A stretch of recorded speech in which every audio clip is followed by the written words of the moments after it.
This will be better than the last one, I promise. So what's happening now is actually a Falcon 9 build, following up my ISS build that I did a couple days ago. Someone said in the comments that they want to see more, so I'm doing a Falcon 9. Currently at the moment I'm making a Crew Dragon capsule, which is a pretty interesting payload, capable of going to the ISS, which I tried to do. You'll see more of that later. First thing you're going to see is that I have a lot of trouble making the abort system, which are 4 little holes on the side that have some boosters, and in the case of an emergency the boosters can fire and the capsule will separate, which will bring it away from whatever exploding might be happening to the rocket to safety. They have a really weird shape though, which I was not able to get for a very long time. So eventually I realized that they're not equally spaced, so they're on 6-way symmetry with 2 of them removed. I'm trying to get the spacing right, all the things. Now I'm adding engines. I think they use liquid fuel, I'll have to check in real life, but these are solid rocket boosters, just separatrons, which work pretty well. Because they fire for a short amount of time and they have high thrust for their size. So you can see I'm just slipping them inside there, and first I'm going to test if they actually work, because they are inside those aerodynamic pieces, and it loaded my Starship build, which I did a couple months ago for some reason. So I just have to exit and reload the capsule. You can see just do a test and immediately come back down. This is time-lapse to be 8 times speed, just so it goes past a lot faster. This is 20 minutes and 18 seconds as it is with this speed. So things might be a bit fast, a bit rushed, but I assure you in real life this took a long time. The first clip we have here is actually an hour long. But of course has been condensed down to a lot less than that. Less than 10 minutes, I think like 7 minutes something. Now I've added heat shield, now I'm adding RCS ports, which are good for control. Translation, which is really important for docking, if you're going to do that. And though you will see later I did have some issues with docking. So now I'm adding the trunk of the Dragon capsule. It is an unpressurized segment with 4 little fins on the side, and it can hold all sorts of things like secondary payloads, has fuel tanks. I'm going to be real with you, I don't think that there are actually engines in there. I didn't do much research. I think the engines are actually on the top near the the docking port. But I put them in here just for ease of use, because putting them up at the top would be such a pain, and I can't be bothered, really. Adding electrical systems. The electrical systems on the Dragon are fairly complicated. Fuel tanks, engines, getting it all right. So it's not a super complicated electrical system, but powering it is, because it has big solar panels actually along the side of half of that skirt, which I try to use the big ones, but they don't fit quite right. So I end up using the smaller ones, which adds a lot of parts to this already very part-heavy build. But it looks really nice, I have to say. So I'm just covering that in little solar panel segments until we eventually get the whole thing covered. Oh, the half that's supposed to be covered. And fixing my staging, I think. Now adding the second stage soon. This stage ended up being such a huge problem. Later on I had to add an extra fuel tank because it was very, it didn't have enough fuel, which made it a bit too heavy, so the engine didn't have enough thrust, especially in the parts of the atmosphere I was using it. Now that's done already, so I'm going on to the first stage, which is quite complicated because it needs to land, have grid fins, have landing legs, and be very big. So I'm currently doing the skirt, then the fuel tanks. Inside there I'm adding probe core and some control modules, because you could have good control over it, because as it flies unpowered through the atmosphere towards the ground at high speed, which you will see I actually do later, and there's a cut because I had to rebuild the grid fins, which this is my second building here, because the first time my game crashed and it didn't save, which was really annoying. So I've made a mistake there. you can see I've attached the aerodynamic parts to the side of the rotors, which doesn't actually work. And I have two rotors on each side. One does, the inner ones do roll and the outer ones do pitch and yaw, which I end up binding to action groups, and I'm pretty proud of how it works. I think the controls might be inverted wrong, which made them kind of useless, but they're really realistic to the real ones. They even fold down. You can see I'm doing those action groups now. I'm usually not a fan of doing tons of action group stuff, but this time it was surprisingly easy. Now I'm moving down to the lower part, adding the engines. I think I changed the fuel tank around. So I was going to originally use the bigger engines for a bit more thrust, because the Falcon 9 has a very high thrust to weight ratio. Then I realized that they are a bit too big, so I settled for the smaller ones, which work just fine, just have a bit lower thrust. Now, what am I doing here?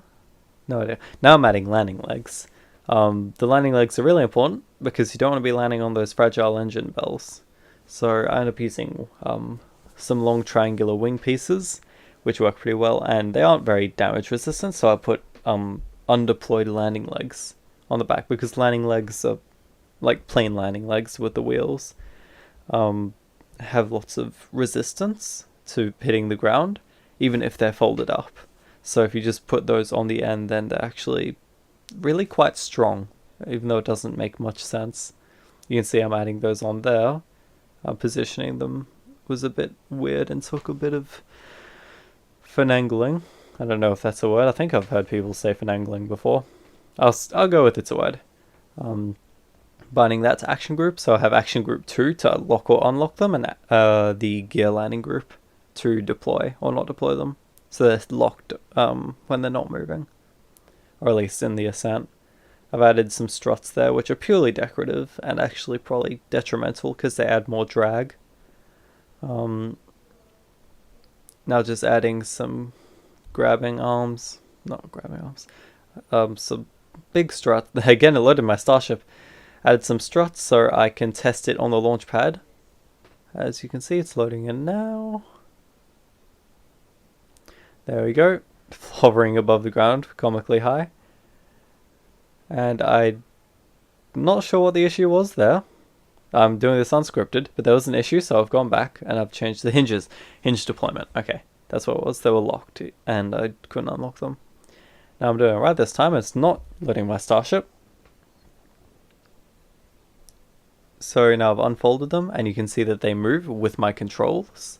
However, it's only doing roll at the moment. I just test engines and landing legs. And it's testing, guys. It's testing. It's for science. It's completely safe. No property destruction. It's fine. I'll go back and I realize I think it's an action group problem. The reasons that the grid fins are only responding to not your roll. Then I keep fiddling with it. I think I test it again and it still doesn't work, which we'll see here.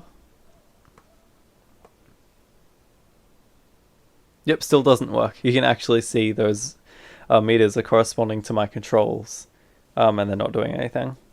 Also unbound roll just to test. And then this is actually a couple hours later.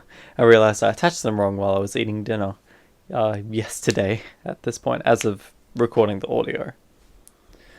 And I'm doing some attachment stuff, testing that it works, and it appears to be. So I remake the grid fins, but proper this time. Fiddling with the placement because they want to be the right size or shape roughly. And then just copying around to all four sides because it doesn't have symmetry turned on. Just so they can all be controlled independently. Because if they were all bound to yaw, that wouldn't make much sense, would it? And that's that. So now we're cutting to another testing, and you see they work just fine. Oh, my camera's moving around a lot, but you can see they can move 20 degrees for each control, and if you do yaw and pitch or roll and pitch or yaw, depending on which one, it can be up to 40 degrees, which is a bit much. Now I'm just testing how it flies.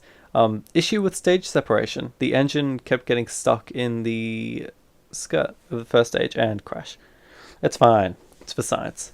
End up moving those landing legs down a bit and adding some cones on top of the engine so they don't stick out as much and a bit aerodynamically better. Hover there for a second and add more fuel to the first stage. That's actually just to change the size of it. There's no fuel in that tank. Lower it a bit. Add some more of those struts. And I try to readjust those and then it ruins the symmetry. So I have to fix them again. I'm also doing this all on console, so it's really slow. I should mention that. Another thing I should mention is the borders on the screen. You'll see that all the stuff that would usually be on the edge of the screen is for some reason has a bit of a gap. I think that's because my screen doesn't exactly show everything. I'm using a very old TV, which has a big border around it. I think there's actually parts of the screen hidden under there for some reason. Anyways, we are actually launching now, and that stage separation already happening, and explosion. So I believe that was a test flight. And now you can see I'm adding separatrons, which will give the first stage a bit of force backwards so they move apart. I'm also adding one that points out radially, which will impart a small rotation force, and I'm deciding which side it should go on the first booster, the first stage booster. I do later remove that because it does end up being a bit of a pain. And fixing some stuff around here and there in the engine skirt, and going back to launch.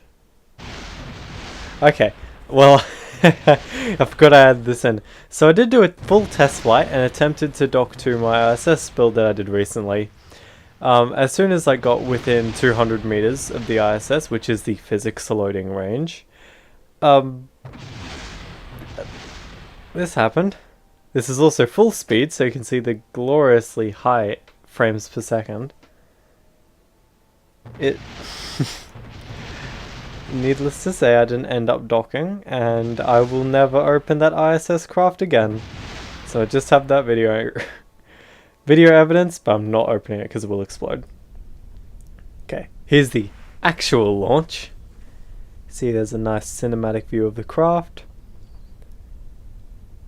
I might need to fix those things, and we're off. This is 2 times speed, I believe. So not sped up too much, but still sped up. That gap on the edge of the screen is really bugging me, but I'm not exactly sure how to fix it. Because it looks fine on my TV. And if I cover it up, then I won't be able to actually see it, but it will record normally. So it's a bit of a trade-off, I guess. Okay, I've lost focus, and now I'm actually starting the gravity turn, because if you want to be in an orbit, if you don't know, you want to be going sideways, that by the time you fall and hit the ground will have actually curved away, and it will just keep going around. So basically, like they say in Hitchhiker's Guide to the Galaxy, you fall and you miss the ground. That's what an orbit is. Now I'm creating a quick save so I can go back, because you can't fly 2 crafts at once. And first we're going to fly the first stage back. We're doing a boost back burn. It's a little bit flippy, which can make it a bit fun to control. And we're turning back to the launch site. And yeah, as you'll see, very flippy. I'm extending those grid fins, which look very, very cool. I think I unlocked the landing legs, although I might do that later. It doesn't exactly matter. I'm not sure why I have them locked in the first place. It's just kind of a failsafe. So now we've stopped flipping, pointing almost directly retrograding, going straight to the ground near the Kerbal Space Center. Not too close, so we don't destroy anything, but it would be cool to try and land something on top of the BAB, because there are helipads there. And I've seen people do it before, it's just difficult. Anyways, we're coming towards the ground quite fast, although the drag from the grid fins is helping quite a lot, and we're burning our engines just on low power to slow us down. And lag spike, convenient time to switch to 1 times speed. Landing legs are deployed, turning engine throttle up so we can kind of hover above the ground a little bit. There we are, and touchdown. Actually really smooth. I'm very proud of this landing. It was not the first try. I mean, the first try I actually missed and went into the ocean. The second try was just a bad landing and I wanted to try it again, and third time's charm, ended up like a really, really good landing. Get a good view of the booster there. Looking spectacular. Anyways, back to the main craft, and this is actually on a much higher speed, simply because it takes a long time to fly this thing to orbit. I could keep it the full length, but I'd rather not, so I think this is on 4 times speed. And once we do end up getting to time warping, you'll see some serious time dilation. But this second stage was such a pain. It wouldn't leave the atmosphere, so I'm burning directly at 45 degrees and it's traveling almost horizontally. You'll see it when I turn the camera. Yeah, you can see how I'm going almost horizontally with that trail behind me, but I'm slowly moving upwards, which is very fuel inefficient. Probably means I should do a steeper trajectory in the future if I ever try and fly this thing again, which I probably will. It's a very fun craft to land the first stage. The second stage sucks.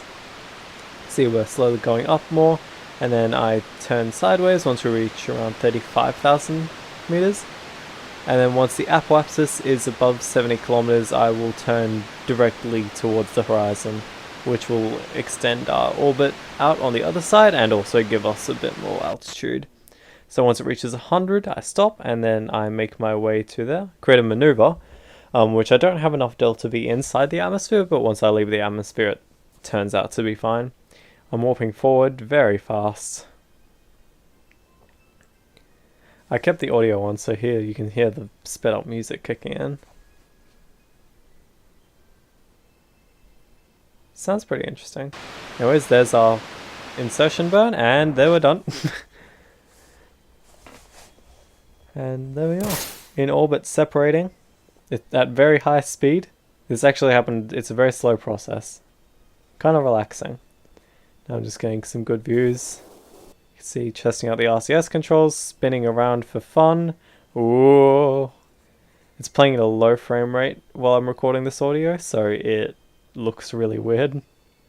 Yeah. And we're not going to waste any time. We're going to go all the way around to the dark side of the planet, and we will do our retrograde burn to get us with our periapsis within the atmosphere, roughly an altitude of 40 kilometers, which I feel works for craft of this size. Warping around. I did it on the night side, so we'll actually enter in the sunlit side of Kerbin and have a nice, well-lit landing. Good for videos. Yeah, now we're doing re-entry. And you'll see we'll get very, very hot. The plasma will start showing up because we are moving several times faster than sound. The air will be compressed along the flat side of the heat shield, which will cause it to become superheated and turn into plasma. Now, no longer doing that. Parachutes deployed, and back to normal speed. And have a nice, relaxing descent.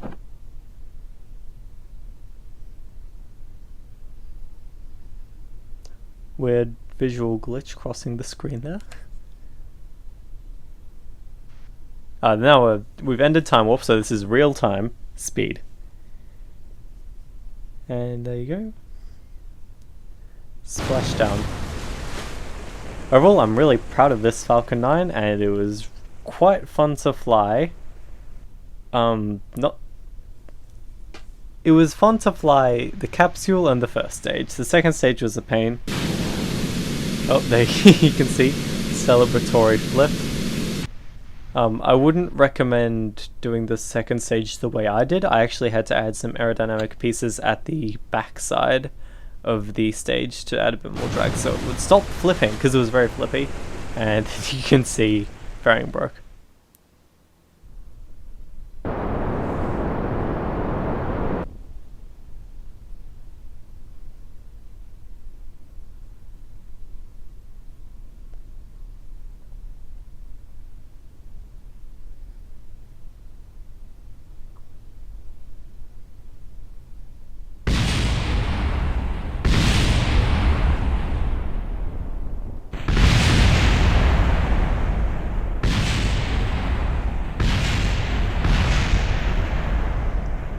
You got a bit of extra fuel, what else are you supposed to do?